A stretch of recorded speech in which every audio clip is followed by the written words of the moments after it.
Ayos lang. Pakiusap.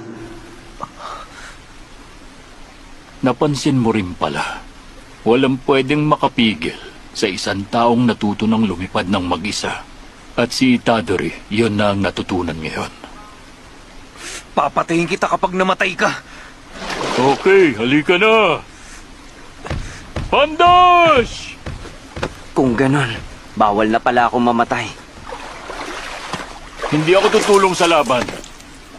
Itadori, dito lang ako hanggat di mo nagagawa ang Black Flash.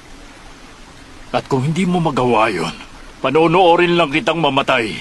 Wala akong pake sa mangyayari sa'yo. Ayos! Ang vessel ni Sukuna at isang di kilala